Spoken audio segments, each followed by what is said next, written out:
Medium wave 343.6 metre यानी 873 kilohertz, FM band 100.9 megahertz Kasauli ते DTH दी पंजाबी प्रसारण सेवा दा ये जलंधर केंद्र है। साडे अगले ऐलान दा इंतज़ार करो।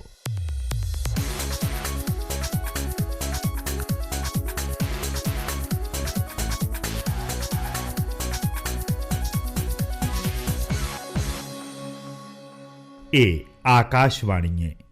पेश है विज्ञान प्रसार के सहयोग नाल तैयार किए गए विज्ञान लड़ीवार बदलदा जलवायु की 5वीं कड़ी।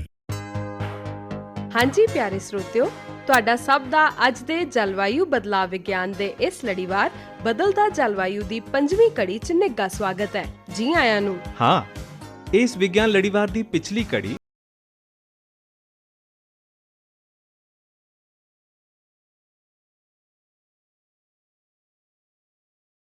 ਵੇਖੋ ਜੀ, ਕਹਾਣੀ ਅਸੀਂ ਦਿੱਤੀ ਸੀ ਸੁਣਾ ਕਿ ਕਿਵੇਂ ਸਾਡੀ ਨਿੱਕੀ ਜਿਹੀ ਬੱਚੀ ਮਨਜੀਤ ਹੋ ਰਹੀ ਸੀ ਅਚੰਭਿਤ ਤੇ ਕਰ ਰਹੀ ਸੀ ਪ੍ਰਸ਼ਨ ਜਦ ਮੈਦਾਨਾਂ ਦੀ ਗਰਮੀ ਤੋਂ ਕੁਝ ਸੈਂਕੜੇ ਕਿਲੋਮੀਟਰ ਦੂਰੀ ਤੇ ਹੀ ਉਸੇ ਦਿਨ ਉਹ ਮਹਿਸੂਸ ਕਰ ਰਹੀ ਸੀ ਇੰਨੀ ਜ਼ਿਆਦਾ ਸਰਦੀ ਨੈਨੀਤਾਲ ਦੇ ਨੇੜੇ ਪਹੁੰਚ ਕੇ। ਦੱਸ ਦਿੱਤਾ ਸੀ ਇਹ ਸੱਚ ਵੀ ਕਿ ਕਿਸੇ ਸਥਾਨ ਦੇ ਜਲਵਾਯੂ ਨੂੰ ਪ੍ਰਭਾਵਿਤ ਕਰਦੀ ਹੈ ਉਸ ਸਥਾਨ ਦੀ ਭੂਮੱਧ ਰੇਖਾ ਤੋਂ ਦੂਰੀ, ਸਮੁੰਦਰ ਤੋਂ ਦੂਰੀ, ਸਮੁੰਦਰੀ ਤਲ ਤੋਂ ਉਚਾਈ ਦੇ ਉੱਪਰ। ਦੱਸ ਦਿੱਤਾ ਸੀ ਇਹ ਵੀ ਕਿ ਕਰਕ ਰੇਖਾ ਤੇ ਮਕਰ ਰੇਖਾ ਤੋਂ ਧਰੂਵਾਂ ਵਾਲੇ ਪਾਸੇ ਦੇ ਖਿੱਤੇ ਨੂੰ ਸੀਤ ਉਸ਼ਣ ਖੰਡ ਕਹਿੰਦੇ ਨੇ, ਕਿਉਂ ਜੋ ਇੱਥੇ ਤਾਪਮਾਨ ਰਹਿੰਦਾ ਹੈ ਇਕਸਾਰ ਜਿਹਾ ਸਾਰਾ ਸਾਲ। ਅੱਜ ਦੀ ਇਸ ਕੜੀ 'ਚ ਸੁਣਾਂਗੇ ਅਸੀਂ ਕਹਾਣੀ ਕਿ ਕਿਹੜੇ-ਕਿਹੜੇ ਹੋਏ ਨੇ ਬਦਲਾਅ ਸੰਸਾਰ ਦੇ ਜਲਵਾਯੂ ਪਿੱਛੇ 2 ਸਦੀਆਂ ਦੇ ਵਿਸਤਾਰ ਤੇ ਮਾਰ ਕੇ ਇੱਕ ਝਾਤ। ਤੇ ਹਾਂ, ਧਿਆਨ ਨਾਲ ਸੁਣਨਾ ਸਾਡੀ ਅੱਜ ਦੀ ਇਸ ਕੜੀ ਨੂੰ, ਕਿਉਂਕਿ ਇਸ ਕੜੀ ਦੇ ਅੰਤ 'ਚ ਅਸੀਂ ਤੁਹਾਨੂੰ ਪੁੱਛਾਂਗੇ ਕੁਝ ਸਵਾਲ ਜਿਨ੍ਹਾਂ ਦੇ ਸਹੀ ਜਵਾਬ ਦੇ ਕੇ ਤੁਸੀਂ ਜਿੱਤ ਸਕਦੇ ਹੋ ਇਨਾਮ। ਸੋ ਧਿਆਨ ਨਾਲ ਸੁਣਨਾ ਸਾਡੀ ਅੱਜ ਦੀ ਕੜੀ ਸੰਸਾਰ ਦਾ ਜਲਵਾਯੂ ਪਰਿਵਰਤਨ। ਆਓ ਸਿੱਖੀਏ ਪਿਛੋਕੜ ਤੋਂ।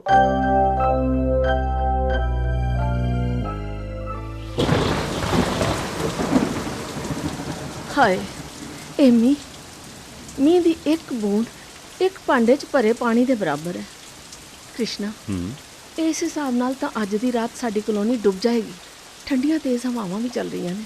ਲక్ష్ਮੀ, ਪਲੀਜ਼ ਅੰਦਰ ਜਾਓ। ਅਸੀਂ ਇੱਥੇ ਪਿਛਲੇ 30 ਸਾਲਾਂ ਤੋਂ ਰਹਿ ਰਹੇ ਹਾਂ। ਅੱਜ ਤੱਕ ਸਾਡੀ ਕਲੋਨੀ ਡੁੱਬੀ ਨਹੀਂ ਤੇ ਮੈਨੂੰ ਪੂਰਾ ਵਿਸ਼ਵਾਸ ਹੈ ਕਿ ਹੁਣ ਅਸੀਂ ਬਚੇ ਹੀ ਰਹਾਂਗੇ। ਤੁਸੀਂ ਸਿਕਿਉਰਿਟੀ ਮੈਨ ਨੂੰ ਤਾਂ ਬੁਲਾਓ ਤਾਂ ਕਿ ਉਹ ਟੀਵੀ, ਫ੍ਰਿਜ ਤੇ ਹੋਰ ਸਮਾਨ ਉੱਚੀ ਥਾਂ ਤੇ ਰੱਖਣ 'ਚ ਸਾਡੀ ਮਦਦ ਕਰ ਸਕੇ। ਹਾਏ, ਸਾਡਾ ਰਸਤਾ ਤਾਂ ਪਹਿਲਾਂ ਹੀ ਡੁੱਬ ਗਿਆ। ਓਹੋ, ਇੱਕ ਮਿੰਟ ਖਬਰਾਂ ਸੁਣੋ।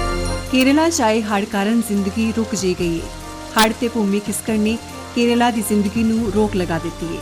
सारिया नदियां उफान ते ने, वड्डे इडुक्की डैम सने कई डैम भी खोल दिते गए ने। भूमि खिसकण ते संबंधी दुर्घटनावां नाल 2 दिनां च कई मौतां हो चुकियां ने। 1,67,000 तो भी वध लोकां नूं घरां चों कढ के 1165 राहत कैंपां च पहुंचा दिता गया है। केरला दे इतिहास विच ਇਹ ਸਭ ਤੋਂ ਵੱਡੀ ਕੁਦਰਤੀ ਆਫਤ ਹੈ। ਕੀ ਕਰੀਏ? ਲక్ష్ਮੀ, ਸਿਕਿਉਰਿਟੀ ਮੈਨ ਆ ਗਿਆ। ਇਹ ਸਾਰਾ ਇਲੈਕਟ੍ਰੋਨਿਕ ਸਮਾਨ ਉੱਚੀ ਥਾਂ ਤੇ ਪਹੁੰਚਾਉਣ 'ਚ ਸਾਡੀ ਮਦਦ ਕਰੇਗਾ। ਉਹ ਵੇਖੋ, ਇੱਕ ਸਰਕਾਰੀ ਗੱਡੀ ਆ ਰਹੀ ਹੈ। ਇਹ ਕੋਸ਼ਿਸ਼ ਵੀ ਉੱਥੋਂ ਹੀ ਹੋ ਰਹੀ ਹੈ। ਪਿਛਲੇ 2 ਦਿਨਾਂ ਤੋਂ ਮੁਸਲਾਧਾਰ ਬਾਰਿਸ਼ ਹੋ ਰਹੀ ਏ। ਸਾਰੀਆਂ ਨਦੀਆਂ ਪਾਣੀ ਨਾਲ ਨੱਕੋ ਨੱਕ ਭਰ ਚੁੱਕੀਆਂ ਨੇ।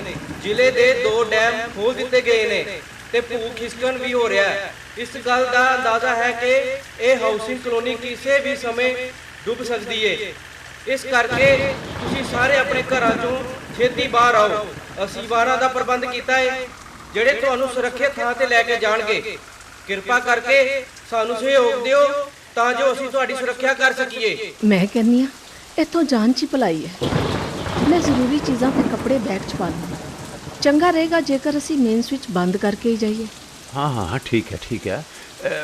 ਮੈਂ ਆਪਣੇ ਕਲੋਨੀ ਦੇ ਸਕੱਤਰ ਥਾਮਸ ਨੂੰ ਬੁਲਾ ਲਵਾਂ। ਹੈਂ? ਥਾਮਸ ਜੀ। ਕ੍ਰਿਸ਼ਨਾ ਸਰ, ਮੈਂ ਤੁਹਾਡੀ ਆਵਾਜ਼ ਸੁਣ ਰਿਹਾ। ਮੈਂ ਤੇ ਮੈਰੀ ਨੇ ਫੈਸਲਾ ਕੀਤਾ ਹੈ ਕਿ ਇੱਥੋਂ ਨਿਕਲੀਏ ਤੇ ਮੈਂ ਸਾਰੇ ਕਲੋਨੀ ਨਿਵਾਸੀਆਂ ਨੂੰ ਵੀ ਕਹਿ ਰਿਹਾ। ਕਾਲਜ ਦੇ NSS ਦੇ ਵਲੰਟੀਅਰ ਸਾਡੀ ਮਦਦ ਲਈ ਆਏ ਹੋਏ ਨੇ। ਚਲੋ ਵਧੀਆ ਹੋ ਗਿਆ, ਉਹ ਵੀ ਆ ਗਏ। ਉਹ ਸਾਡੇ ਘਰ ਅੰਦਰ ਪਾਣੀ ਭਰ ਰਿਹਾ। ਸੜਕ ਲੱਕ ਪਾਣੀ ਵਿੱਚ ਡੁੱਬ ਗਈ ਹੈ। ਹੁਣ ਘਰ ਨੂੰ ਨਾ ਛੱਡਣਾ ਖਤਰਨਾਕ ਹੋਏਗਾ। ਲక్ష్ਮੀ, ਹੁਣ ਨਿਕਲ ਚੱਲੋ। ਇਹ ਨੌਜਵਾਨ ਪਾਣੀ ਨੂੰ ਪਾਰ ਕਰਨ 'ਚ ਸਾਡੀ ਮਦਦ ਕਰਨਗੇ। ਸਰਕਾਰੀ ਨਿਰਦੇਸ਼ ਅਨੁਸਾਰ ਹੁਣ ਸਾਰੇ ਘਰ ਛੱਡਣ ਲਈ ਰਾਜ਼ੀ ਹੋ ਗਏ ਨੇ। ਸਤਿਕਾਰਯੋਗ ਨਿਵਾਸੀਓ, ਮੈਂ ਰਾਜਨ ਹਾਂ, ਐਨਐਸਐਸ ਦਾ ਲੀਡਰ ਵੋਲੰਟੀਅਰ। ਅਸੀਂ ਤੁਹਾਨੂੰ ਮੇਨ ਰੋਡ ਤੇ ਲੈ ਕੇ ਜਾਵਾਂਗੇ ਜਿੱਥੇ ਕਿ ਪਾਣੀ ਅਜੇ ਭਰਿਆ ਨਹੀਂ। 2 ਸਰਕਾਰੀ ਗੱਡੀਆਂ ਉੱਥੇ ਤੁਹਾਡਾ ਇੰਤਜ਼ਾਰ ਕਰ ਰਹੀਆਂ ਨੇ। ਇਹ ਬੱਸਾਂ ਤੁਹਾਨੂੰ ਸਰਕਾਰੀ ਹਾਈ ਸਕੂਲ ਲੈ ਕੇ ਜਾਣਗੀਆਂ ਜਿੱਥੇ ਪਿਛਲੇ 2 ਦਿਨਾਂ ਤੋਂ ਰਾਹਤ ਕੈਂਪ ਲੱਗਿਆ ਹੋਇਆ ਹੈ। ਹੁਣ ਅਸੀਂ ਸਭ ਨੇ ਸੁਰੱਖਿਅਤ ਤਰੀਕੇ ਨਾਲ ਪਾਣੀ ਨਾਲ ਡੁੱਬੀ ਸੜਕ ਨੂੰ ਪਾਰ ਕਰ ਲਿਆ ਹੈ। ਕਿਰਪਾ ਕਰਕੇ ਬੱਚੇ ਅਤੇ ਬਜ਼ੁਰਗ ਬੱਸ ਅੰਦਰ ਪਹਿਲਾਂ ਚੜ੍ਹਨ। ਡਰਾਈਵਰੋ ਚਲੋ। ਰਾਜਨ, ਜ਼ਿਆਦਾਤਰ ਲੋਕਾਂ ਨੇ ਨਾਸ਼ਤਾ ਨਹੀਂ ਕੀਤਾ, ਬੱਚੇ ਵੀ ਭੁੱਖੇ ਨੇ। ਸਾਨੂੰ ਕੀ ਕਰਨਾ ਚਾਹੀਦਾ? ਚਿੰਤਾ ਨਾ ਕਰੋ, ਜਦੋਂ ਤੁਸੀਂ ਰਾਹਤ ਕੈਂਪ 'ਚ ਪਹੁੰਚੋਗੇ ਉੱਥੇ ਤੁਹਾਨੂੰ ਨਾਸ਼ਤਾ ਦਿੱਤਾ ਜਾਏਗਾ। ਜੇਕਰ ਕਿਸੇ ਨੇ ਆਪਣੇ ਰਿਸ਼ਤੇਦਾਰਾਂ ਦੇ ਜਾਣਾ ਹੈ ਤਾਂ ਕਿਰਪਾ ਕਰਕੇ ਸਾਨੂੰ ਪਹਿਲਾਂ ਹੀ ਦੱਸ ਦਿਓ। ਕਹਿੰਦੇ ਨੇ ਕਿ ਅਜਿਹਾ ਹੜ੍ਹ 1924 ਵਿੱਚ ਆਇਆ ਸੀ। ਥਾਮਸ, ਇਹ ਕੁਦਰਤੀ ਆਫਤ ਕਿਉਂ ਆਈ ਹੈ? ਪਤਾ ਨਹੀਂ ਭੈਣ ਜੀ, ਇਸ ਬਾਰੇ ਤਾਂ ਵਿਗਿਆਨੀ ਹੀ ਦੱਸ ਸਕਦੇ ਨੇ। ਪਰ ਇੱਕ ਗੱਲ ਮੈਂ ਜਾਣਦਾ, ਆਮ ਤੌਰ ਤੇ ਵਿਗਿਆਨਕ ਖੋਜ ਸੰਸਥਾਵਾਂ ਵੱਲੋਂ ਜਾਰੀ ਚੇਤਾਵਨੀਆਂ ਨੂੰ ਆਮ ਲੋਕ ਗੰਭੀਰਤਾ ਨਾਲ ਨਹੀਂ ਲੈਂਦੇ। ਬਿਲਕੁਲ ਠੀਕ ਕਿਹਾ ਤੁਸੀਂ। ਦੇਖੋ, ਅਸੀਂ ਰਾਹਤ ਕੈਂਪ 'ਚ ਪਹੁੰਚ ਗਏ ਹਾਂ। ਕਿਰਪਾ ਕਰਕੇ ਉਤਰੋ। ਸਭ ਤੋਂ ਪਹਿਲਾਂ ਆਪਣਾ ਨਾਂ ਦਰਜ ਕਰਾਓ। ਤੁਹਾਨੂੰ ਬੈਜ, ਜ਼ਰੂਰੀ ਵਸਤਾਂ ਜਿਵੇਂ ਕਿ ਸਾਬਣ ਵਗੈਰਾ ਵਗੈਰਾ ਦੀ ਕਿੱਟ ਦਿੱਤੀ ਜਾਏਗੀ। ਉਸ ਤੋਂ ਬਾਅਦ ਤੁਸੀਂ ਭੋਜਨ ਹਾਲ 'ਚ ਜਾਣਾ ਹੈ।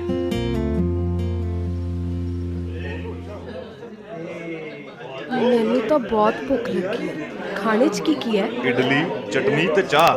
ਵਾਹ, ਬਹੁਤ ਵਧੀਆ। हाँ भाई, प्लीज़ सुनो। मैं आ इकबाल, इस पिंड का अधिकारी। मैं इस राहत कैंप का इंचार्ज। इत्थे तकरीबन 300 लोग ने। स्कूल के प्रिंसीपल, MLA, डिवीजन काउंसलर ते होर भी बहुत सारे अधिकारी ने। समाजिक संगठनों के मैंबर भी ने ते NSS ਸਕੀਮ ਦੇ ਵਲੰਟੀਅਰ। ਇਹ ਸਭ ਤੁਹਾਡੀ ਮਦਦ ਕਰਨ। ਤੇ ਨਾਸ਼ਤੇ ਤੋਂ ਬਾਅਦ ਵਲੰਟੀਅਰ ਤੁਹਾਨੂੰ ਤੁਹਾਡੇ ਰਹਿਣ ਦੀ ਥਾਂ ਤੇ ਲੈ ਜਾਣਗੇ ਤੇ ਤੁਹਾਨੂੰ ਵੱਖਰੇ ਵੱਖਰੇ ਹਾਲ ਦਿੱਤੇ ਜਾਣਗੇ, ਔਰਤਾਂ ਲਈ ਅਲੱਗ ਤੇ ਮਰਦਾਂ ਲਈ ਅਲੱਗ। ਤੁਹਾਨੂੰ ਬਿਸਤਰੇ ਦਾ ਸਮਾਨ ਮੁਹੱਈਆ ਕਰਾਇਆ ਜਾਏਗਾ। ਜਿਨ੍ਹਾਂ ਨੂੰ ਕੱਪੜੇ ਦੀ ਜ਼ਰੂਰਤ ਹੈ ਉਹ ਵਲੰਟੀਅਰਾਂ ਨੂੰ ਦੱਸ ਦੇਣ, ਤੁਹਾਨੂੰ ਉਹ ਵੀ ਦਿੱਤੇ ਜਾਣਗੇ। ਇੱਕ ਹੋਰ ਜ਼ਰੂਰੀ ਸੂਚਨਾ, ਰਾਤ ਨੂੰ ਅਸੀਂ ਵੱਖ-ਵੱਖ ਕਮਰਿਆਂ 'ਚ ਸਿੱਖਿਆ ਤੇ ਸੱਭਿਆਚਾਰ ਨਾਲ ਸੰਬੰਧਿਤ ਪ੍ਰੋਗਰਾਮਾਂ ਦਾ ਪ੍ਰਬੰਧ ਕੀਤਾ ਹੈ। ਇਹਨਾਂ 'ਚੋਂ ਤੁਸੀਂ ਕਿਸੇ 'ਚ ਵੀ ਭਾਗ ਲੈ ਸਕਦੇ ਹੋ। ਤੇ ਡਾਕਟਰ ਬਾਬੂ, ਜਿਹੜੇ ਕਿ ਜਲਵਾਯੂ ਵਿਗਿਆਨੀ ਨੇ, ਸ਼ਾਮ ਨੂੰ ਕੈਂਪ 'ਚ ਆ ਰਹੇ ਨੇ, ਤੁਹਾਡੇ ਨਾਲ ਗੱਲਬਾਤ ਕਰਨਗੇ। ਜਲਵਾਯੂ 'ਚ ਦਿਲਚਸਪੀ ਰੱਖਣ ਵਾਲੇ ਉਸ 'ਚ ਸ਼ਾਮਲ ਵੀ ਹੋ ਸਕਦੇ ਨੇ। ਲక్ష్ਮੀ, ਹਾਂਜੀ। ਉਹ ਦੇ ਸਾਡੇ ਘਰ ਕੰਮ ਕਰਨ ਵਾਲੀ ਦਾ ਪਰਿਵਾਰ ਵੀ ਇੱਥੇ ਹੀ ਹੈ। ਪਰ ਮੈਂ ਕਹਿ ਰਹੀ ਸੀ ਕਿ ਆਪਾਂ ਤੁਹਾਡੇ ਦੋਸਤ ਸ਼ੰਕਰ ਦੇ ਘਰ ਨਾ ਚੱਲੀਏ। ਨਹੀਂ, ਇਹ ਤਾਂ ਇੱਕ ਨਵੇਕਲਾ ਤਜਰਬਾ ਹੈ। ਸਾਰੇ ਅਮੀਰ ਗਰੀਬ ਇੱਥੇ ਹੀ ਹੈ। ਸਾਰੇ ਖੇਤਰਾਂ ਦੇ ਲੋਕ ਇਕੱਠੇ ਰਹਿ ਰਹੇ ਨੇ। ਜਾਤ ਤੇ ਧਰਮ ਦਾ ਕੋਈ ਪ੍ਰਭਾਵ ਨਹੀਂ। ਇੱਥੇ ਸਾਰੇ ਇੱਕ ਹੈ ਨਾ, ਇੱਕ ਵੱਖਰੀ ਤਰ੍ਹਾਂ ਦਾ ਤਜਰਬਾ। ਤੁਸੀਂ ਠੀਕ ਕਿਹਾ ਭਾਈ ਸਾਹਿਬ। ਸਾਡੇ ਰਿਸ਼ਤੇਦਾਰ ਵੀ ਨੇੜੇ ਹੀ ਰਹਿੰਦੇ ਨੇ, ਪਰ ਅਸੀਂ ਇਹ ਫੈਸਲਾ ਕੀਤਾ ਹੈ ਕਿ ਅਸੀਂ ਇੱਥੇ ਹੀ ਰੁਕਾਂਗੇ। ਚਲੋ, ਦੁਪਹਿਰ ਦੇ ਖਾਣੇ ਤੱਕ ਸਾਨੂੰ ਆਰਾਮ ਕਰ ਲੈਣਾ ਚਾਹੀਦਾ। ਹਾਂ ਚਲੋ।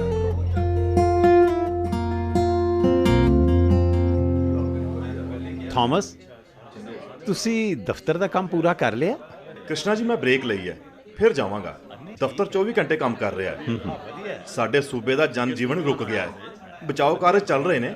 ਥਲ ਸੈਨਾ, ਹਵਾਈ ਸੈਨਾ, ਜਲ ਸੈਨਾ, ਮਛੇਰੇ, ਵਲੰਟੀਅਰ ਸਾਰੇ ਲੋਕਾਂ ਨੂੰ ਬਚਾਉਣ ਲਈ ਸਖਤ ਮਿਹਨਤ ਕਰ ਰਹੇ ਨੇ। ਮੈਂ ਇਹ ਕਲਾਸ ਲਗਾਵਾਂਗਾ ਤੇ ਵਾਪਸ ਆਪਣੇ ਕੰਮ ਤੇ ਜਾਵਾਂਗਾ। ਇੱਕ ਅਧਿਆਪਕ ਹੋਣ ਦੇ ਨਾਤੇ ਮੈਂ ਵੀ ਬਹੁਤ ਉਤਸੁਕ ਹਾਂ ਇਹ ਕਲਾਸ ਲਗਾਉਣ ਲਈ।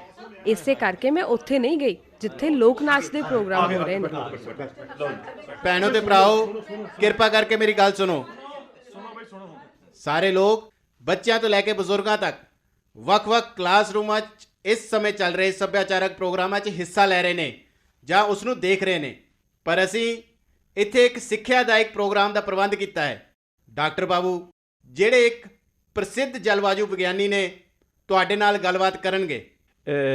ਕੀ ਇਹ ਡਾਕਟਰ ਬਾਬੂ ਦੱਸਣਗੇ ਕਿ ਇੰਨਾ ਭਿਆਨਕ ਹੜ੍ਹ ਕਿਉਂ ਆਇਆ?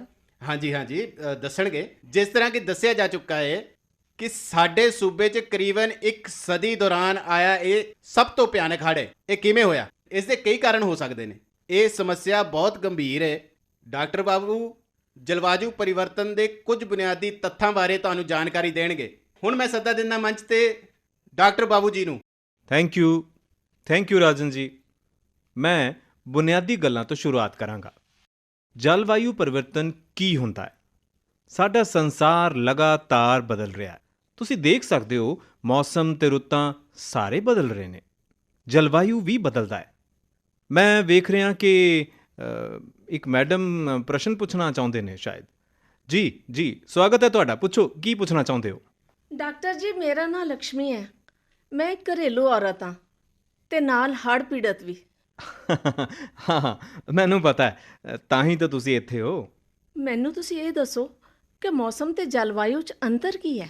ਸਰ, ਮੈਂ ਇਸ ਪ੍ਰਸ਼ਨ ਦਾ ਉੱਤਰ ਦੇ ਸਕਦਾ? ਹਾਂ, ਕਿਉਂ ਨਹੀਂ। ਇਹਨਾਂ ਦੋਵਾਂ 'ਚ ਮੁੱਖ ਅੰਤਰ ਸਮੇਂ ਦਾ ਹੈ। ਛੋਟੇ ਸਮੇਂ ਦੇ ਅੰਤਰਾਲ ਦੇ ਵਾਯੂਮੰਡਲੀ ਹਾਲਾਤ ਨੂੰ ਮੌਸਮ ਕਹਿੰਦੇ ਨੇ, ਜਦਕਿ ਲੰਬੇ ਸਮੇਂ ਦੇ ਵਾਯੂਮੰਡਲੀ ਹਾਲਾਤ ਨੂੰ ਕਹਿੰਦੇ ਨੇ ਜਲਵਾਯੂ। ਬਹੁਤ ਵਧੀਆ। ਲੰਮੇ ਸਮੇਂ ਦਾ ਮਤਲਬ ਹੈ 30 ਸਾਲ। ਜਲਵਾਯੂ ਨੂੰ ਕਿਸੇ ਖੇਤਰ ਦੇ ਔਸਤ ਮੌਸਮੀ ਪੈਟਰਨ ਦੇ ਤੌਰ ਤੇ ਵੀ ਪਰਿਭਾਸ਼ਿਤ ਕੀਤਾ ਜਾ ਸਕਦਾ ਹੈ। ਸਰ, ਕੀ ਤੁਸੀਂ ਹੋਰ ਵਿਸਤਾਰ ਨਾਲ ਦੱਸ ਸਕਦੇ ਹੋ? ਜੀ ਮੌਸਮ ਅਕਸਰ ਤਾਪਮਾਨ, ਨਮੀ, ਵਰਖਾ, ਬੱਦਲਾਂ, ਚਮਕ, ਧੁੰਦ, ਹਵਾ ਤੇ ਉੱਚੇ ਨੀਵੇਂ ਵਾਯੂਮੰਡਲੀ ਦਬਾਅ ਨਾਲ ਸੰਬੰਧਿਤ ਹੁੰਦਾ ਹੈ। ਉਦਾਹਰਨ ਦੇ ਤੌਰ ਤੇ ਤੁਸੀਂ ਦੇਖ ਹੀ ਰਹੇ ਹੋ ਕਿ ਅੱਜ ਮੌਸਮ ਬੱਦਲਵਾਈ ਵਾਲਾ ਹੈ। ਮੌਸਮ 'ਚ ਧੁੱਪ, ਮੀਂਹ, ਬੱਦਲ, ਗੜੇ, ਬਰਫ਼, ਗਰਮੀ, ਤੂਫਾਨ, ਗਰਮ ਹਵਾਵਾਂ ਤੇ ਹੋਰ ਕਈ ਚੀਜ਼ਾਂ ਸ਼ਾਮਿਲ ਨੇ। ਤਾਂ ਫਿਰ ਇਹ ਜਲਵਾਯੂ ਕੀ ਹੈ ਡਾਕਟਰ ਸਾਹਿਬ? ਮੈਂ ਵਾਤਾਵਰਣ ਵਿਗਿਆਨ 'ਚ ਐਮਐਸਸੀ ਕੀਤੀ ਹੈ। ਮੈਂ ਇਸ ਪ੍ਰਸ਼ਨ ਦਾ ਜਵਾਬ ਦੇ ਸਕਦੀ ਹਾਂ। ਜਲਵਾਯੂ ਸੰਬੰਧਿਤ ਹੈ ਵਰਖਾ, ਤਾਪਮਾਨ, ਨਮੀ, ਧੁੱਪ, ਹਵਾ ਦੀ ਰਫ਼ਤਾਰ ਤੇ ਹੋਰ ਮੌਸਮੀ ਹਾਲਾਤਾਂ ਦੀ ਔਸਤ ਨਾਲ, ਜਿਹੜੇ ਲੰਬੇ ਸਮੇਂ ਤੇ ਕਿਸੇ ਖਾਸ ਸਥਾਨ ਤੇ ਵਾਪਰਦੇ ਨੇ। ਹਾਲਾਂਕਿ ਇੱਥੇ ਬਹੁਤ ਥੋੜੇ ਦਰਸ਼ਕ ਨੇ, ਪਰ ਮੈਨੂੰ ਖੁਸ਼ੀ ਹੈ ਕਿ ਇੱਥੇ ਕੁਝ ਕੁ ਨੌਜਵਾਨ ਇਸ ਵਿਸ਼ੇ ਬਾਰੇ ਜਾਗਰੂਕ ਨੇ, ਜਿਸ ਤੇ ਵਿਚਾਰ ਵਟਾਂਦਰਾ ਹੋ ਰਿਹਾ ਹੈ। ਧਰਤੀ ਦੇ ਗਰਮ ਹੋਣ ਨਾਲ ਜਲਵਾਯੂ ਬਦਲ ਰਿਹਾ ਹੈ ਤੇ ਇਹ ਚੰਗੀ ਗੱਲ ਨਹੀਂ ਹੈ। ਪਰ ਜਲਵਾਯੂ ਪਰਿਵਰਤਨ ਦੇ ਕਾਰਨ ਕੀ ਨੇ? ਇਹਦੇ 3 ਕਾਰਨ ਨੇ।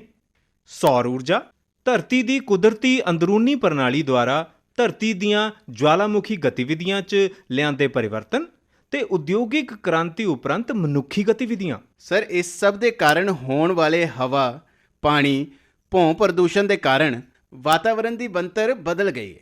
ਸਿੱਟੇ ਵਜੋਂ ਧਰਤੀ ਦੇ ਜਲਵਾਯੂ 'ਚ ਤਬਦੀਲੀਆਂ ਹੋ ਰਹੀਆਂ ਨੇ। ਕੀ ਇਹ ਸਹੀ ਨਹੀਂ ਸਰ? ਤੁਸੀਂ ਬਿਲਕੁਲ ਸਹੀ ਕਹਿ ਰਹੇ ਹੋ।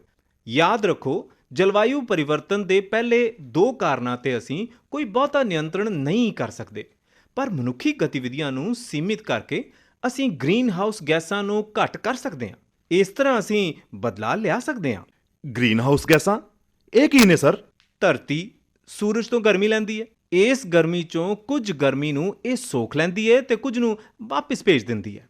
ਇਸ ਤਰ੍ਹਾਂ ਧਰਤੀ ਦਾ ਤਾਪਮਾਨ ਨਿਰਧਾਰਿਤ ਹੁੰਦਾ ਹੈ। ਕੁਝ ਵਾਯੂਮੰਡਲੀ ਗੈਸਾਂ ਤਾਪਮਾਨ ਦੇ ਇਸ ਸੰਤੁਲਨ ਲਈ ਮਹੱਤਵਪੂਰਨ ਨੇ। ਇਹਨਾਂ ਹੀ ਗੈਸਿਸ ਨੂੰ ਗ੍ਰੀਨ ਹਾਊਸ ਗੈਸਾਂ ਕਹਿੰਦੇ ਨੇ। ਸਰ, ਪਲੀਜ਼ ਤੁਸੀਂ ਇਹਨੂੰ ਥੋੜਾ ਵਿਸਤਾਰ 'ਚ ਦੱਸ ਦਿਓ। ਇਹਦੇ ਬਾਰੇ ਤਾਂ ਤੁਸੀਂ ਵੀ ਦੱਸ ਸਕਦੇ ਹੋ। ਚਲੋ ਕੋਈ ਨਹੀਂ, ਮੈਂ ਦੱਸ ਦਿੰਦਾ। ਜਿਵੇਂ ਕਿ ਸੂਰਜ ਦੀ ਰੋਸ਼ਨੀ ਧਰਤੀ ਤੇ ਪਹੁੰਚਦੀ ਹੈ, ਉਹ ਹੌਲੀ-ਹੌਲੀ ਧਰਤੀ ਦੀ ਸਤ੍ਹਾ ਨੂੰ ਗਰਮ ਕਰਦੀ ਹੈ। ਜਦੋਂ ਜ਼ਮੀਨ ਗਰਮ ਹੋ ਜਾਂਦੀ ਹੈ ਤਾਂ ਗਰਮੀ ਛੱਡਣ ਲੱਗਦੀ ਹੈ। ਵਾਤਾਵਰਣ 'ਚ ਕੁਝ ਗੈਸਾਂ ਜਿਵੇਂ ਪਾਣੀ ਦੀ ਭਾਫ਼, ਕਾਰਬਨ ਡਾਈਆਕਸਾਈਡ, ਓਜ਼ੋਨ, ਮੀਥੇਨ ਤੇ ਨਾਈਟਰਸ ਆਕਸਾਈਡ, ਕਲੋਰੋਫਲੋਰੋਕਾਰਬਨ ਵਗੈਰਾ ਨੂੰ ਸਮੂਹਿਕ ਤੌਰ ਤੇ ਗ੍ਰੀਨ ਹਾਊਸ ਗੈਸਾਂ ਜਾਂ ਫਿਰ GHGs ਕਿਹਾ ਜਾਂਦਾ ਹੈ। ਇਹ ਇੱਕ ਗਰਮ ਕੰਬਲ ਵਾਂਗ ਇਸ ਛੱਡੀ ਗਈ ਗਰਮੀ ਨੂੰ ਬਾਹਰ ਨਹੀਂ ਜਾਣ ਦਿੰਦੀਆਂ ਤੇ ਧਰਤੀ ਨੂੰ ਗਰਮ ਰੱਖਣ ਦੀ ਇਹ ਕੁਦਰਤੀ ਪ੍ਰਕਿਰਿਆ ਹੀ ਗ੍ਰੀਨ ਹਾਊਸ ਪ੍ਰਭਾਵ ਅਖਵਾਉਂਦੀ ਹੈ। ਸਮਝ ਗਏ? ਹਾਂਜੀ ਸਰ, ਪਰ ਇਸ ਸ਼ਬਦ ਦੀ ਵਰਤੋਂ ਸਭ ਤੋਂ ਪਹਿਲਾਂ ਕਿਹਨੇ ਕੀਤੀ ਸੀ? ਬਹੁਤ ਅੱਛਾ ਸਵਾਲ। ਇਹ ਟਰਮ ਸਵੀਡਨ ਦੇ ਨੋਬਲ ਪੁਰਸਕਾਰ ਜੇਤੂ ਸਵੈਂਟ ਆਰਹੀਨੀਅਸ ਨੇ ਘੜੀ ਸੀ, ਜਿਨ੍ਹਾਂ ਨੇ ਇਹ ਸੁਝਾਅ ਦਿੱਤਾ ਸੀ ਕਿ ਕਾਰਬਨ ਡਾਈਆਕਸਾਈਡ ਦੀ ਮਾਤਰਾ 'ਚ ਤਬਦੀਲੀ ਦੇ ਕਾਰਨ ਧਰਤੀ ਦੇ ਤਾਪਮਾਨ 'ਚ ਤਬਦੀਲੀ ਆ ਸਕਦੀ ਹੈ। ਗ੍ਰੀਨ ਹਾਊਸ ਇਹਦੀਆਂ ਕੰਧਾਂ ਤੇ ਛੱਤ ਮੁੱਖ ਤੌਰ ਤੇ ਪਾਰਦਰਸ਼ੀ ਸਮੱਗਰੀ ਦੀਆਂ ਬਣਦੀਆਂ ਨੇ। ਇਸ 'ਚ ਗਰਮ ਮੌਸਮੀ ਹਾਲਾਤ ਦੀ ਜ਼ਰੂਰਤ ਵਾਲੇ ਪੌਦੇ ਲਾਏ ਜਾਂਦੇ ਨੇ। ਸਾਡੀ ਧਰਤੀ ਕੱਚ ਦੇ ਘਰ ਵਾਂਗ ਹੀ ਤਾਂ ਹੁੰਦੀ ਹੈ। ਗ੍ਰੀਨ ਹਾਊਸ ਪ੍ਰਭਾਵ ਧਰਤੀ ਦੇ ਉੱਪਰ ਲੋੜੀਂਦੇ ਤਾਪਮਾਨ ਨੂੰ ਨਿਰਧਾਰਿਤ ਕਰਨ ਵਾਲਾ ਇੱਕ ਮੁੱਖ ਕਾਰਕ ਹੈ। ਗ੍ਰੀਨ ਹਾਊਸ ਪ੍ਰਭਾਵ ਤੋਂ ਬਿਨਾ ਧਰਤੀ ਦਾ ਔਸਤ ਤਾਪਮਾਨ -18 ਡਿਗਰੀ ਸੈਲਸੀਅਸ ਹੋ ਜਾਏਗਾ, ਜਿਸ ਨਾਲ ਧਰਤੀ ਤੇ ਜਿਉਣਾ ਅਸੰਭਵ ਹੋ ਜਾਏਗਾ। ਜਲਵਾਯੂ ਤਬਦੀਲੀ ਦਾ ਮਾਮਲਾ ਕਦੋਂ ਕੁ ਉੱਭਰ ਕੇ ਸਾਹਮਣੇ ਆਇਆ? ਦੇਖੋ ਜੀ, ਇਤਿਹਾਸਿਕ ਸਬੂਤਾਂ ਤੋਂ ਇਹ ਸੰਕੇਤ ਮਿਲਦਾ ਹੈ ਕਿ 3 ਸਦੀ ਈਸਵੀ ਪੂਰਵ ਤੱਕ ਯੂਨਾਨੀ ਲੋਕਾਂ ਨੇ ਇਸ ਬਾਰੇ ਕੁਝ ਜਾਣ ਲਿਆ ਸੀ। ਅਰਸਤੂ ਦੇ ਵਿਦਿਆਰਥੀ ਥੀਓਫਰਿਸਟਸ ਨੇ ਸਿੱਟਾ ਕੱਢਿਆ ਸੀ ਕਿ ਦਰਖਤਾਂ ਨੂੰ ਕੱਟਣ ਨਾਲ ਮੌਸਮ 'ਚ ਤਬਦੀਲੀਆਂ ਆ ਸਕਦੀਆਂ ਨੇ। ਜੰਗਲਾਂ ਦੀ ਕਟਾਈ ਤੇ ਜਲਵਾਯੂ ਪਰਿਵਰਤਨ ਵਿੱਚ ਸੰਬੰਧ ਨੂੰ 17ਵੀਂ ਸਦੀ 'ਚ ਮੁੜ ਸੁਰਜੀਤ ਕੀਤਾ ਗਿਆ, ਜਦੋਂ ਇਹ ਦਾਅਵਾ ਕੀਤਾ ਗਿਆ ਕਿ ਜੰਗਲਾਂ ਦੀ ਕਟਾਈ ਕਾਰਨ ਯੂਰਪ ਤੇ ਉੱਤਰੀ ਅਮਰੀਕਾ ਦੇ ਤਾਪਮਾਨ 'ਚ ਵਾਧਾ ਹੋਇਆ। ਤੁਸੀਂ ਕਿਹਾ ਧਰਤੀ ਨੂੰ ਗਰਮ ਰੱਖਣ ਲਈ ਗ੍ਰੀਨ ਹਾਊਸ ਪ੍ਰਭਾਵ ਬਹੁਤ ਜ਼ਰੂਰੀ ਹੈ, ਜਿਸ ਨਾਲ ਇਹ ਜਿਉਣਯੋਗ ਬਣਦੀ ਹੈ। ਇਸ ਲਈ ਇਹ ਪ੍ਰਭਾਵ ਤਾਂ ਚੰਗਾ ਹੀ ਹੈ ਨਾ? ਹਾਂ, ਹੈ ਤਾਂ ਚੰਗਾ। ਅਸਲ ਸਮੱਸਿਆ ਇਹ ਹੈ ਕਿ ਹਰ ਚੀਜ਼ ਦੀ ਬਹੁਤਾਤ ਬੁਰੀ ਹੁੰਦੀ ਹੈ ਤੇ ਇਹਨਾਂ ਗੈਸਾਂ ਦੇ ਅਸਧਾਰਨ ਵਾਧੇ ਦੇ ਗੰਭੀਰ ਨਤੀਜੇ ਨਿਕਲ ਸਕਦੇ ਨੇ।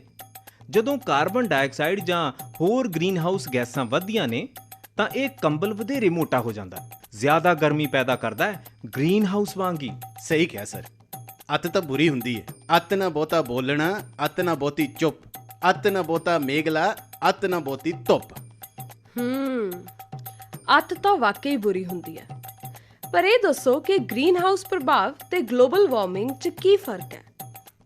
ਹਾਲਾਂਕਿ ਇਹ ਆਪਸ 'ਚ ਸੰਬੰਧਿਤ ਨੇ ਤੇ ਅਕਸਰ ਇੱਕ ਹੀ ਸਮਝੇ ਜਾਂਦੇ ਨੇ, ਪਰ ਗਲੋਬਲ ਵਾਰਮਿੰਗ ਤੇ ਗ੍ਰੀਨ ਹਾਊਸ ਪ੍ਰਭਾਵ ਇੱਕੋ ਗੱਲ ਨਹੀਂ ਹੈ। ਧਰਤੀ ਦੇ ਗਰਮ ਹੋ ਜਾਣ ਨੂੰ ਗਲੋਬਲ ਵਾਰਮਿੰਗ ਕਹਿੰਦੇ ਨੇ। ਦੂਜੇ ਪਾਸੇ ਗ੍ਰੀਨ ਹਾਊਸ ਗੈਸ ਪ੍ਰਭਾਵ ਇੱਕ ਕੁਦਰਤੀ ਪ੍ਰਕਿਰਿਆ ਹੈ ਜੋ ਸੂਰਜ ਦੀ ਰੌਸ਼ਨੀ ਤੇ ਵਾਯੂਮੰਡਲ ਕਾਰਨ ਲਗਾਤਾਰ ਵਾਪਰਦਾ ਹੈ। ਹਾਂ, ਬਹੁਤ ਜ਼ਿਆਦਾ ਗ੍ਰੀਨ ਹਾਊਸ ਪ੍ਰਭਾਵ ਨਾਲ ਗਲੋਬਲ ਵਾਰਮਿੰਗ ਹੋ ਸਕਦੀ ਹੈ। ਅੱਛਾ ਡਾਕਟਰ ਸਾਹਿਬ, ਸਾਨੂੰ ਕਦੋਂ ਪਤਾ ਲੱਗਾ ਕਿ ਜਲਵਾਯੂ ਤਬਦੀਲੀ 'ਚ ਮਨੁੱਖੀ ਜਾਤੀ ਮਹੱਤਵਪੂਰਨ ਭੂਮਿਕਾ ਨਿਭਾ ਰਹੀ ਹੈ? ਇਹ ਇੱਕ ਲੰਬੀ ਕਹਾਣੀ ਹੈ। 19ਵੀਂ ਸਦੀ ਦੇ ਅਖੀਰ 'ਚ ਇੱਕ ਫਰਾਂਸੀਸੀ ਵਿਗਿਆਨੀ ਜੀਨ ਰੀਸੈਟ ਨੇ ਦੇਖਿਆ ਕਿ ਪੈਰਿਸ 'ਚ ਕਾਰਬਨ ਡਾਈਆਕਸਾਈਡ ਦੀ ਮਾਤਰਾ ਇਹਦੇ ਨੇੜੇ ਲੱਗਦੇ ਪਿੰਡਾਂ ਦੇ ਮੁਕਾਬਲੇ ਜ਼ਿਆਦਾ ਹੈ। ਕਾਰਬਨ ਡਾਈਆਕਸਾਈਡ ਦੀ ਮੌਜੂਦਗੀ ਦਾ ਪਤਾ ਲਗਾਉਣ ਲਈ ਉਹਨੇ ਚੂਨੇ ਦੇ ਪਾਣੀ ਦਾ ਇਸਤੇਮਾਲ ਕੀਤਾ। ਇਸ ਲਈ ਉਹਨੇ ਫੈਕਟਰੀਆਂ, ਵਾਹਨਾਂ ਯਾਨੀ ਗੱਡੀਆਂ ਤੇ ਘਰਾਂ ਨੂੰ ਜ਼ਿੰਮੇਵਾਰ ਦੱਸਿਆ ਜਿਹੜੇ ਵੱਡੇ ਪੱਧਰ ਤੇ ਕਾਰਬਨ ਡਾਈਆਕਸਾਈਡ ਛੱਡਦੇ ਸੀ। ਸਰ, ਕੀ ਉਸ ਵੱਲੋਂ ਕਾਰਬਨ ਡਾਈਆਕਸਾਈਡ ਦੀ ਮਾਤਰਾ ਮਿਣ ਕੇ ਨਿਰਧਾਰਿਤ ਕੀਤੀ ਗਈ ਸੀ? ਹਾਂ, ਪਰ ਹੋ ਸਕਦਾ ਹੈ ਕਿ ਦੁਨੀਆ ਦੇ ਵੱਖ-ਵੱਖ ਹਿੱਸਿਆਂ 'ਚ ਭਿੰਨਤਾ ਰਹੀ ਹੋਵੇ। ਪਰ ਉਸ ਸਮੇਂ ਵਾਤਾਵਰਣ 'ਚ ਕਾਰਬਨ ਡਾਈਆਕਸਾਈਡ ਦੀ ਔਸਤ ਮਾਤਰਾ 300 ppm ਯਾਨੀ ਪਾਰਟਸ ਪਰ ਮਿਲੀਅਨ 10 ਲੱਖਵਾਂ ਹਿੱਸਾ ਸੀ, ਜਦੋਂ ਕਿ 1780 'ਚ ਇਹ 280 ppm ਸੀ। ਵਾਤਾਵਰਣੀ ਕਾਰਬਨ ਡਾਈਆਕਸਾਈਡ ਧਰਤੀ ਦੇ ਜਲਵਾਯੂ ਨੂੰ ਪ੍ਰਭਾਵਿਤ ਕਰਦੀ ਹੈ। ਇਹਨੂੰ ਜਾਣਨ ਦਾ ਇੱਕੋ ਇੱਕ ਤਰੀਕਾ ਹੈ ਸਾਡੇ ਪੁਰਾਤਨ ਜਲਵਾਯੂ ਦਾ ਅਧਿਐਨ ਕਰਨਾ। ਪ੍ਰਾਚੀਨ ਬਰਫ਼ 'ਚ ਫਸੇ ਹਵਾ ਦੇ ਬੁਲਬੁਲੇ ਕੱਢ ਕੇ ਵਿਗਿਆਨੀ ਮਾਪ ਸਕਦੇ ਨੇ ਕਿ ਪਿਛਲੇ ਵਾਤਾਵਰਣ 'ਚ ਗ੍ਰੀਨ ਹਾਊਸ ਗੈਸਾਂ ਦਾ ਪ੍ਰਤੀਸ਼ਤ ਕੀ ਸੀ।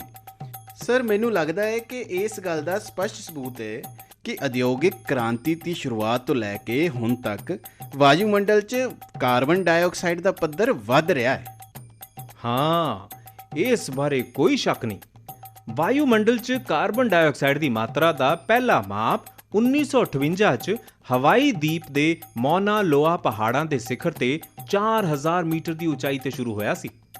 ਇਸ ਅਨੁਸਾਰ ਮਈ 2013 'ਚ ਇਹ ਮਾਤਰਾ 400 ਸੀ, ਜੋ ਅਪ੍ਰੈਲ 2018 'ਚ 410 ppm ਪਾਈ ਗਈ। ਪਰ ਸਰ, ਉਹਨਾਂ ਨੇ ਇਹ ਸਥਾਨ ਹੀ ਕਿਉਂ ਚੁਣਿਆ? ਉਹ ਇਸ ਕਰਕੇ ਕਿਉਂਕਿ ਇਹ ਪ੍ਰਦੂਸ਼ਣ ਦੇ ਸਥਾਨਕ ਸਰੋਤਾਂ ਤੋਂ ਦੂਰ ਸੀ। ਇੱਕ ਅਮਰੀਕੀ ਵਿਗਿਆਨੀ ਚਾਰਲਸ ਕੀਲਿੰਗ ਨੇ ਅਗਲਾ ਅਹਿਮ ਕਦਮ ਚੁੱਕਿਆ। ਗਲੋਬਲ ਵਾਰਮਿੰਗ ਦੇ ਪੱਖ 'ਚ ਸਬੂਤ ਤਿਆਰ ਕੀਤੇ। 1950 ਦੇ ਅੰਤ ਤੇ 1960 ਦੇ ਸ਼ੁਰੂ 'ਚ ਕੀਲਿੰਗ ਨੇ ਅੰਟਾਰਕਟਿਕਾ ਤੇ ਮੌਨਾ ਲੋਆ 'ਚ ਵਾਯੂਮੰਡਲੀ ਕਾਰਬਨ ਡਾਈਆਕਸਾਈਡ ਦੀ ਮਾਤਰਾ ਨੂੰ ਮਾਪਣ ਲਈ ਉਪਲਬਧ ਸਭ ਤੋਂ ਵੱਧ ਆਧੁਨਿਕ ਤਕਨਾਲੋਜੀ ਵਰਤੀ। ਕੀਲਿੰਗ ਗ੍ਰਾਫ ਵਕਰ 1958 ਦੇ ਪਹਿਲੇ ਮਾਪ ਦੇ ਮੁਕਾਬਲੇ ਹਰ ਸਾਲ ਉੱਪਰ ਨੂੰ ਹੀ ਜਾ ਰਹੇ ਨੇ। ਇਹ ਗਲੋਬਲ ਵਾਰਮਿੰਗ ਦੇ ਮੁੱਖ ਸੂਚਕ ਬਣ ਗਏ ਨੇ। Doctor Sahib ji, global warming ਵੱਲ ਮੀਡੀਆ ਦਾ ਧਿਆਨ ਕਿਵੇਂ ਗਿਆ?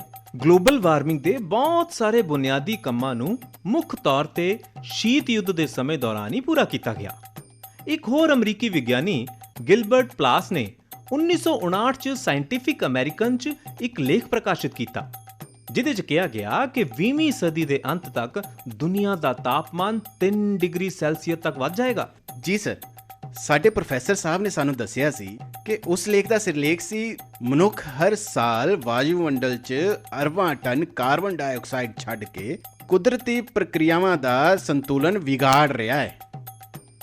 ਬਸ ਉਦੋਂ ਤੋਂ ਹੀ ਰਸਾਲਿਆਂ 'ਚ ਹਜ਼ਾਰਾਂ ਲੇਖ, ਟੈਲੀਵਿਜ਼ਨ ਖਬਰਾਂ, ਡਾਕੂਮੈਂਟਰੀਜ਼, ਮੀਡੀਆ 'ਚ ਬਹਿਸਾਂ ਸ਼ੁਰੂ ਹੋ ਗਈਆਂ।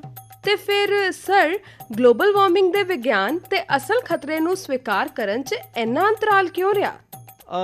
ਮੇਰਾ ਖਿਆਲ ਹੈ ਕਿ ਗਲੋਬਲ ਵਾਰਮਿੰਗ ਦੇ ਖਤਰੇ ਨੂੰ ਸਵੀਕਾਰ ਕਰਨ 'ਚ ਇੰਨਾ ਸਮਾਂ ਲੱਗਣ ਦਾ ਪਹਿਲਾ ਕਾਰਨ ਸੀ ਗਲੋਬਲ ਔਸਤ ਤਾਪਮਾਨ ਆંકੜਿਆਂ ਦੀ ਤਾਕਤ, ਤੇ ਦੂਜਾ ਕਾਰਨ ਸੀ ਵਾਤਾਵਰਣੀ ਮੁੱਦਿਆਂ ਤੇ ਵਿਸ਼ਵ ਵਿਆਪੀ ਜਾਗਰੂਕਤਾ। ਸਰ, ਇਹ ਵਾਤਾਵਰਣ ਦੀ ਸੁਰੱਖਿਆ ਦੀ ਜ਼ਰੂਰਤ ਬਾਰੇ ਆਮ ਜਾਗਰੂਕਤਾ ਧਰਤ ਸਿਖਰ ਸੰਮੇਲਨ ਤੋਂ ਤੁਰੰਤ ਬਾਅਦ ਵਧੀ। ਇਹ ਠੀਕ ਹੈ? ਧਰਤ ਸਿਖਰ ਸੰਮੇਲਨ ਇਹ ਕੀ ਹੈ? ਮੈਂ ਦੱਸਦਾ ਹਾਂ ਜੀ। ਧਰਤ ਸਿਖਰ ਸੰਮੇਲਨ ਦਾ ਅਸਲ ਨਾਂ पर्यावरण ਤੇ ਵਿਕਾਸ ਉੱਪਰ ਸੰਯੁਕਤ ਰਾਸ਼ਟਰ ਸੰਘ ਸੰਮੇਲਨ यानी कि United nation conference on environment and development UNCED है। ਇਹ ਜੂਨ 1992 ਚ ਬ੍ਰਾਜ਼ੀਲ ਦੇ ਰੀਓ ਡੀ ਜਨੇਰੋ ਵਿਖੇ ਆਯੋਜਿਤ ਕੀਤਾ ਗਿਆ ਸੀ। ਇਸ ਚ 178 ਤੋਂ ਵੱਧ ਸਰਕਾਰਾਂ ਤੇ NGOs ਦੇ ਲਗਭਗ 2400 ਪ੍ਰਤੀਨਿਧੀਆਂ ਨੇ ਭਾਗ ਲਿਆ ਸੀ। ਬਿਲਕੁਲ ਠੀਕ ਕਿਹਾ ਤੁਸੀਂ ਰਾਜਨ ਜੀ। ਦਰਅਸਲ ਇਹ ਧਰਤ ਸਿਖਰ ਸੰਮੇਲਨ ਸਟਾਕਹੋਮ ਵਿਖੇ ਜੂਨ 1972 ਚ ਆਯੋਜਿਤ ਮਨੁੱਖੀ ਪਰਿਆਵਰਣ ਉੱਪਰ ਸੰਯੁਕਤ ਰਾਸ਼ਟਰ ਸੰਘ ਸੰਮੇਲਨ United national conference on human environment ਦੇ ਆਧਾਰ ਤੇ ਆਯੋਜਿਤ ਕੀਤਾ ਗਿਆ ਸੀ। ਇਸ ਸੰਮੇਲਨ ਦਾ ਉਦੇਸ਼ ਸੀ ਟਿਕਾਊ ਵਿਕਾਸ ਦੁਆਰਾ ਕੁਦਰਤੀ ਵਾਤਾਵਰਣ ਦੀ ਰੱਖਿਆ ਨੂੰ ਉਤਸ਼ਾਹਿਤ ਕਰਨ ਲਈ ਵਿਸ਼ਵ ਤਾਲਮੇਲ ਬਣਾ ਕੇ ਯਤਨ ਕਰਨੇ। 1972 ਤੇ 1992 ਦਰਮਿਆਨ ਕਈ ਅੰਤਰਰਾਸ਼ਟਰੀ ਸੰਮੇਲਨ ਤੇ ਸੰਧੀਆਂ ਹੋਈਆਂ। ਇਸ ਵਿਚਾਰ ਤੇ ਆਮ ਸਹਿਮਤੀ ਬਣੀ ਕਿ ਸੋਚੋ ਵਿਸ਼ਵ ਪੱਧਰ ਤੇ, ਕੰਮ ਕਰੋ ਜ਼ਮੀਨੀ ਪੱਧਰ ਤੇ। UNFCCC ਇਹ ਕੀ ਹੈ? ਇਹਦਾ ਪੂਰਾ ਵਾਕੰਸ਼ ਹੈ United nations framework convention on climate change, ਯਾਨੀ ਵਾਤਾਵਰਣ ਬਦਲਾਅ ਸੰਬੰਧੀ ਸੰਯੁਕਤ ਰਾਸ਼ਟਰ ਸੰਘ ਸੰਮੇਲਨ ਦਾ ਚੌਕਟਾ।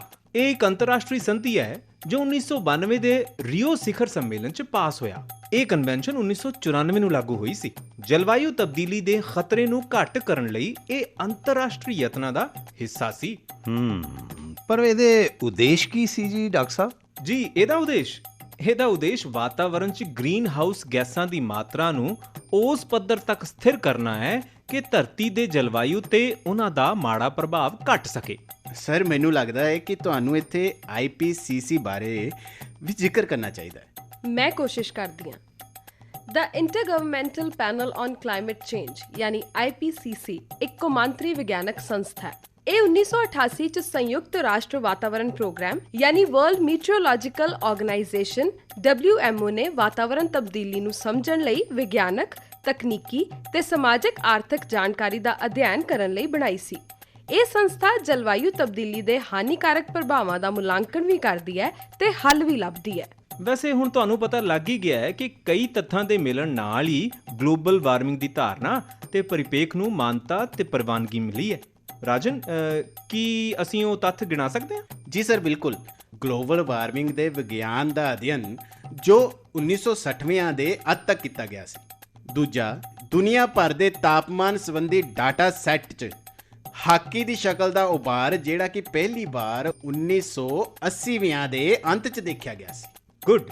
ਮੈਂ ਇੱਥੇ ਕੁਝ ਹੋਰ ਵੀ ਜੋੜਨਾ ਚਾਹਾਂਗਾ।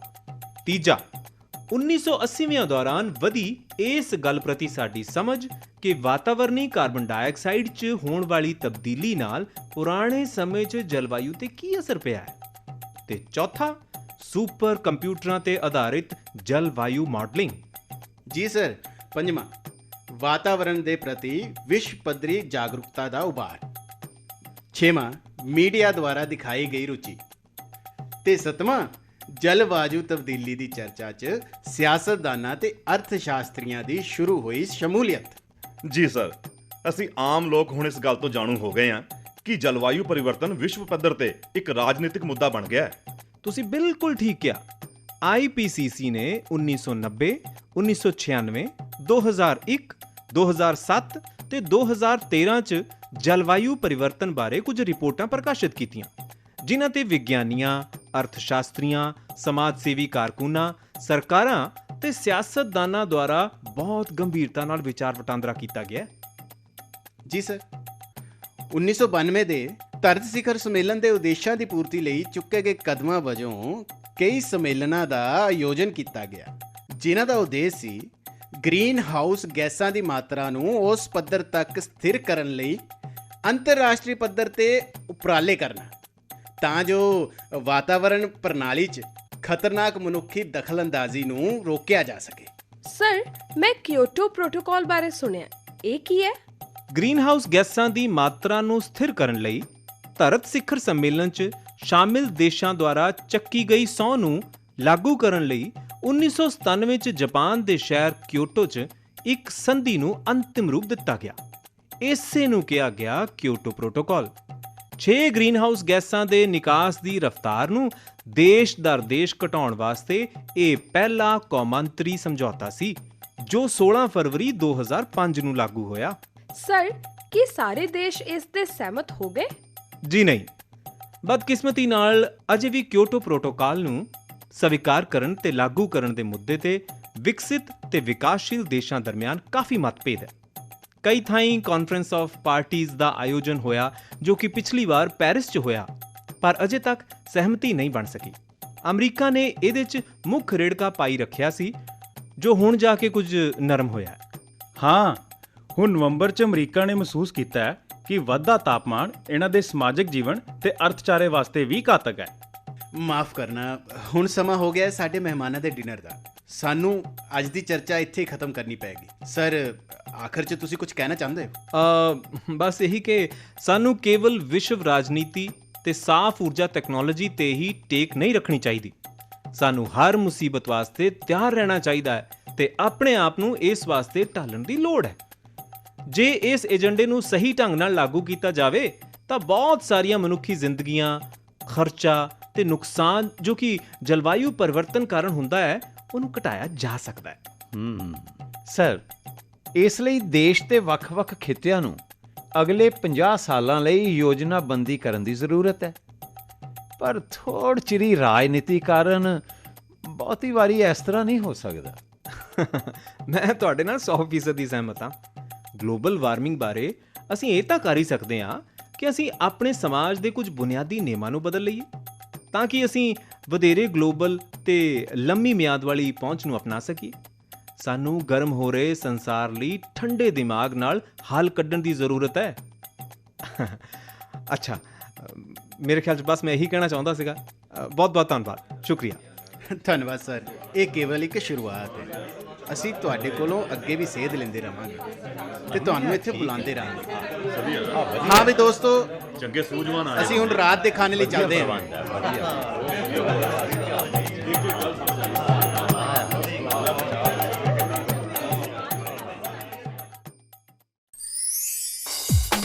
ਲਓ ਹੁਣ ਨੋਟ ਕਰੋ ਸਾਡੀ ਅੱਜ ਦੀ ਕੜੀ ਦੇ ਸਵਾਲ। ਪਹਿਲਾ ਸਵਾਲ ਹੈ, ਕੀਲਿੰਗ ਪੈਮਾਨਾ ਕਿਸ ਵਾਸਤੇ ਹੈ? ਤੇ ਦੂਸਰਾ ਸਵਾਲ ਹੈ, ਪੁਰਾਤਨ ਸਮਿਆਂ ਵਿੱਚ ਵਾਯੂਮੰਡਲ ਵਿੱਚ ਪਾਈ ਜਾਂਦੀ ਕਾਰਬਨ ਡਾਈਆਕਸਾਈਡ ਮਾਪਣ ਦਾ ਕੀ ਸਰੋਤ ਹੈ? ਸਵਾਲ ਇੱਕ ਵਾਰ ਫਿਰ ਨੋਟ ਕਰ ਲਓ। ਪਹਿਲਾ ਸਵਾਲ ਹੈ, ਕੀਲਿੰਗ ਪੈਮਾਨਾ ਕਿਸ ਵਾਸਤੇ ਹੈ? ਤੇ ਦੂਸਰਾ ਸਵਾਲ ਹੈ, ਪੁਰਾਤਨ ਸਮਿਆਂ ਵਿੱਚ ਵਾਯੂਮੰਡਲ ਵਿੱਚ ਪਾਈ ਜਾਂਦੀ ਕਾਰਬਨ ਡਾਈਆਕਸਾਈਡ ਮਾਪਣ ਦਾ ਕੀ ਸਰੋਤ ਹੈ? ਜਵਾਬ ਭੇਜਣ ਲਈ ਸਾਡਾ ਪਤਾ ਨੋਟ ਕਰ ਲਓ। ਪ੍ਰੋਗਰਾਮ ਬਦਲਦਾ ਜਲਵਾਯੂ, ਮਾਰਫਤ station director, Akashvani Jalandhar, pin code 144001। ਹੁਣੇ ਤੁਸੀਂ ਸੁਣ ਰਹੇ ਸੀ ਵਿਗਿਆਨ ਪ੍ਰਸਾਰ ਦੇ ਸਹਿਯੋਗ ਨਾਲ ਤਿਆਰ ਕੀਤੇ ਗਏ ਵਿਗਿਆਨ ਲੜੀਵਾਰ ਬਦਲਦਾ ਜਲਵਾਯੂ ਦੀ 5ਵੀਂ ਕੜੀ। ਪੰਜਾਬੀ ਰੂਪਾਂਤਰ ਤੇ ਲੇਖਨ ਭਾਰਤ ਗਿਆਨ ਵਿਗਿਆਨ ਸਮਿਤੀ ਪੰਜਾਬ ਤੇ ਚੰਡੀਗੜ੍ਹ। ਇਸ ਕੜੀ 'ਚ ਭਾਗ ਲੈਣ ਵਾਲੇ ਕਲਾਕਾਰ ਹਰਮਨਪ੍ਰੀਤ ਕੌਰ, ਗੁਰਵਿੰਦਰ ਸਿੰਘ, ਪੂਨਮ, ਅਵਿਨਾਸ਼, ਕੁਲਦੀਪ ਵਸ਼ਿਸ਼ਟ, ਕਰਨ, ਵਿਕਾਸ ਨੇਬ, ਨਿਸ਼ਾ ਪ੍ਰਸ਼ਾਂਤ ਤੇ ਅਨਿਲ ਸ਼ਰਮਾ। ਵਿਸ਼ੇਸ਼ ਸਹਿਯੋਗ ਰਾਜਕੁਮਾਰ ਤੁਲੀ। ਪੇਸ਼ਕਸ਼ ਗੁਰਵਿੰਦਰ ਸਿੰਘ ਸੰਧੂ।